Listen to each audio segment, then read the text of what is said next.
All right, welcome back, gamers. Justin here with you again, and today we're doing developer blog number 10, I believe it is. So, a lot to talk about today.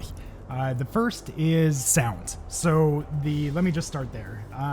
In the previous stuff that we were talking about here, or in the sprint planning, I'd mentioned that I was going to kind of overhaul some of the sound systems, and that includes the bullets, the footsteps, kind of how they're rendered, how they're generated, that kind of stuff. So all of that, or most of that at least, is in place now. And it turned out pretty well, I think. So the first thing I'm going to do is I'm going to fire this gun here. And for those of you that don't know, before it was just kind of a thump, like it just thump. And I wish I had recorded that, but unfortunately I didn't save it. But it sucked. It was just thunk. And it didn't sound at all like a bullet or like a gun being fired. So now I'm going to go ahead and fire this and listen specifically for the echo. And I'm hoping that it comes through in video. But notice that I've got this building on my right, and we will hear an echo come off of that, hopefully in the right channel. And then I'll rotate around and you'll hear this echo, but in the left channel. So hopefully the stereo comes through when this gets uploaded and transcoded and all of that stuff. But if it doesn't, that was one of the big things that I tried to work in this sprint, was that not only making the gun sounds feel better, but also making the echoes sound better, making them, in the right distances, those types of things. And before, it wasn't a very good system that I'd put in place. And I knew that it had to be revamped, but basically the footsteps and the gun and everything that's related to the character all shared the same audio source.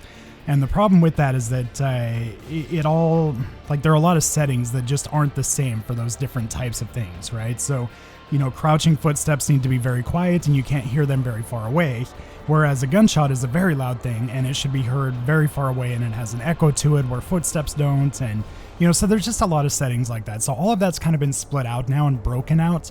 And, so now there's a lot more control over the individual sounds. And it also helped with some other issues as well. So with that, I'm going to go ahead and shut up, and I'm going to, just kind of play these audio sounds here and, do a little bit of movement here, and then I'll come back to you after we do that.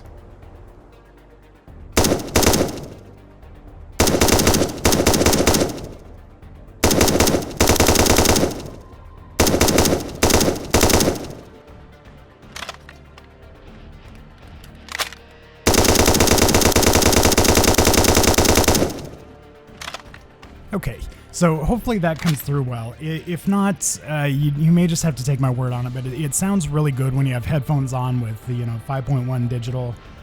You can very easily tell where the echoes are coming from and whatnot. But in stereo, you lose a little bit of that effect, and I'm hoping it doesn't get lost completely when it comes through, in video transcoding and stuff. Now, the next thing that I want to, so going to move on here, the next thing that I want to talk about is the AI.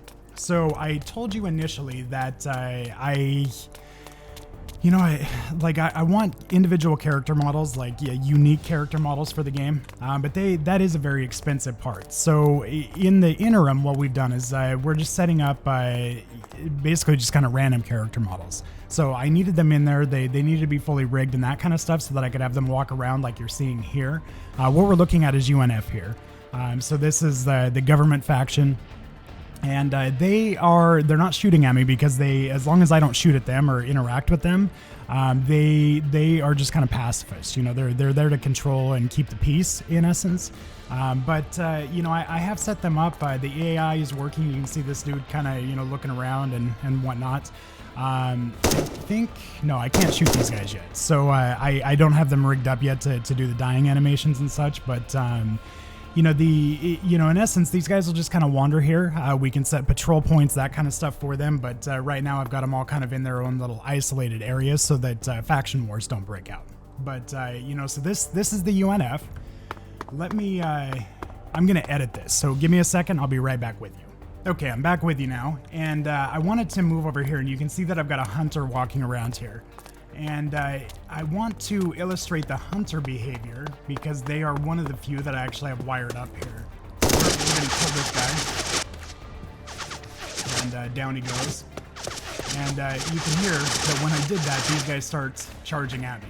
Now, there are a couple of bugs. They just killed themselves. So, you know, that's aside from that. But what I wanted to illustrate is that when I killed this guy, these two immediately heard that and started attacking me. And you heard the bullets come whizzing and that kind of stuff. And I actually died there.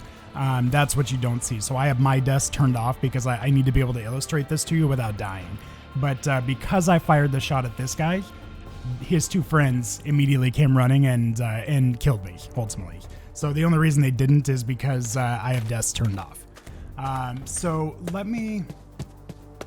I don't think I have any more spawns here. I don't. So, you know, we'll get up here, but you've seen the McHale model already. The McHale model, I think, is the most detailed model that we have right now. Where did I kill this guy? There he is. So, you know, he's down here. You've seen this guy. He carries a gun around now, which is great. You know, all of that fun stuff. So with that said, give me a second here. I'll edit it and we'll jump over and we'll take a look at Scroungers next. I guess that's the next closest to me. So give me a second. Okay, welcome back, the power of editing. So we're up here with Scroungers, and you can see one if I zoom in right there. You can see actually there's one there too. So these guys are the Scrounger model. I'm going to tell you now, there's a little weirdness with their model. I'm trying to do some unique-ish type things with them.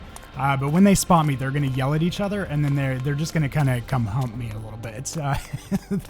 They have some weird bugs in here right now. So this guy spotted me, and he just called all of these guys. So you can see that these guys are kind of wandering up on me here now. And when they actually get to me, they're just going to... Yeah, so they started attacking, and then they just circle me like sharks. And this is what I need to work out right now. They did actually kill me.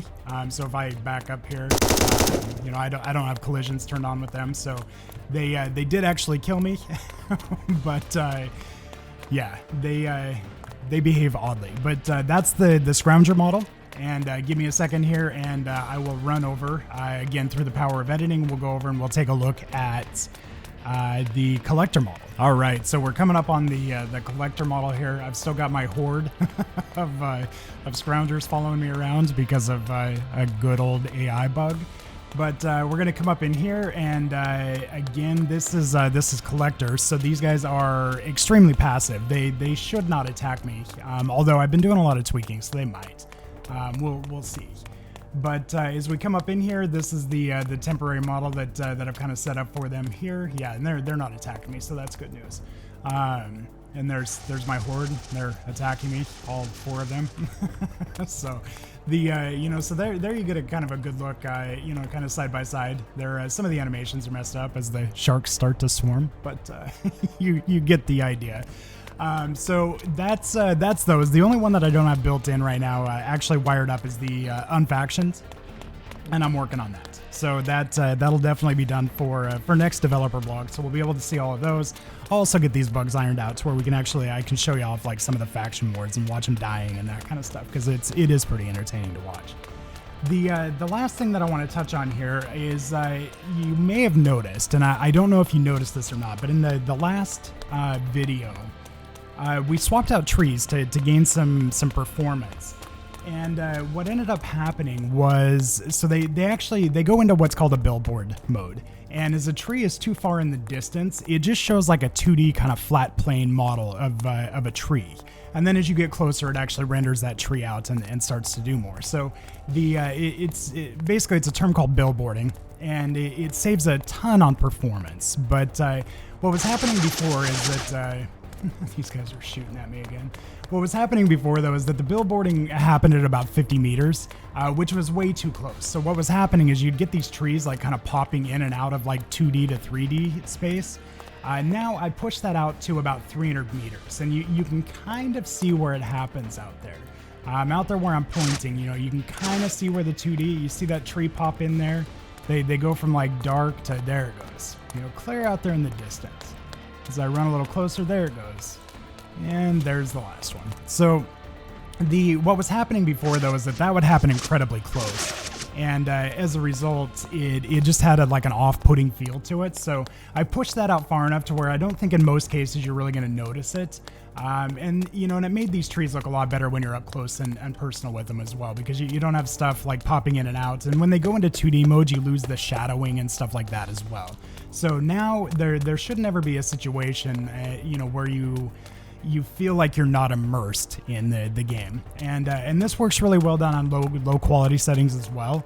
It's a little bit closer where it happens on super low quality, but ultimately, it's a pretty decent look now, and I think about 300 meters is the magic number there, I think. So,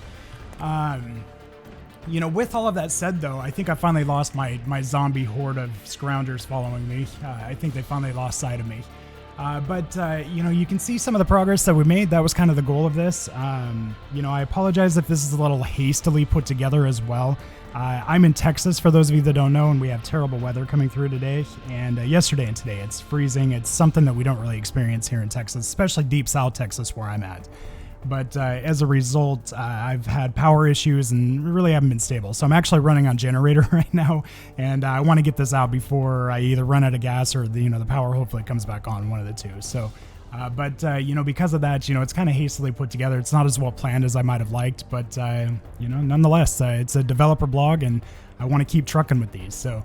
With all of that said, though, do all the social things. Be sure to follow us, like us, subscribe on YouTube. Go hit us up on Patreon. Discord, all the good stuff. You know what to do.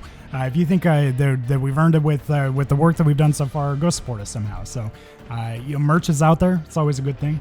But with all of that said, though, I'm going to wrap this up. I'm going to get to editing, get this uploaded to you so you can see what's going on. And I will see you probably next Friday for developer blog number 11. Thanks, everybody. Have a great week.